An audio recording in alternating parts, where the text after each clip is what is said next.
लोकशाहीचा बुलंद आवाज, रिपब्लिकन वार्ता महाराष्ट्र.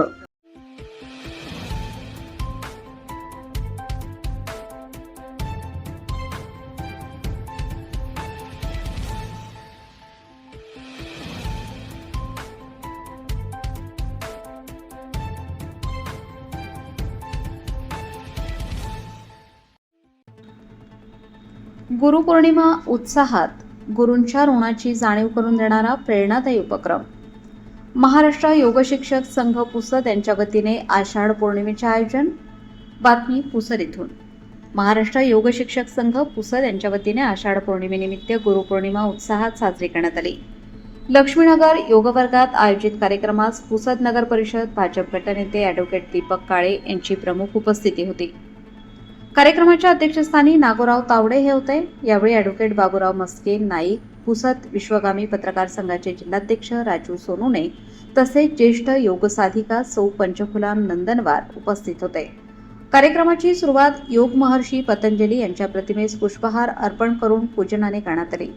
स्वागत गीत मंदाताई अगम यांनी सादर केले. प्रास्ताविकात ॲडव्होकेट बाबूराव मस्के नाईक यांनी जीवनात ज्ञात अज्ञात सर्व गुरूंचे स्थान अत्यंत महत्त्वाचे असल्याचे सांगत गुरुबिन नाही उद्धार या विषयावर मार्गदर्शन केले. प्रमुख अतिथी ॲडव्होकेट दीपक काळे यांनी आपल्या भाषणात जुन्या व आत्ताच्या शिक्षण पद्धतीवरील बदलांवर भाष्य केले.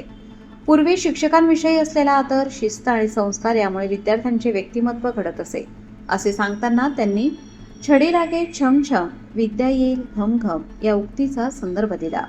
पूर्वी शिक्षकांनी शिक्षा केली तर पालक त्याला पाठिंबा देत असत, मात्र आजची परिस्थिती बदलल्याची खंत त्यांनी व्यक्त केली.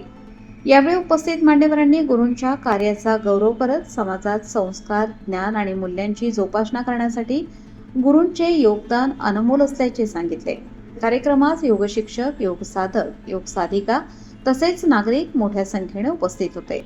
कार्यक्रमाचे वातावरण भक्तिमय व प्रेरणादायी झाले होते. यावेळी महाराष्ट्र योग शिक्षक संघाचे जिल्हाध्यक्ष मनोज नाईक, कोषाध्यक्ष गोपाळ सातळे, ॲडव्होकेट बापूराव मस्के इत्यादींची प्रमुख उपस्थिती होती. रिपब्लिकन वार्ता महाराष्ट्र न्यूजसाठी Vidarbha उपसंपादक Rajesh Dhole, Yavatmal. Subscribe now and press the bell icon. Never miss an update.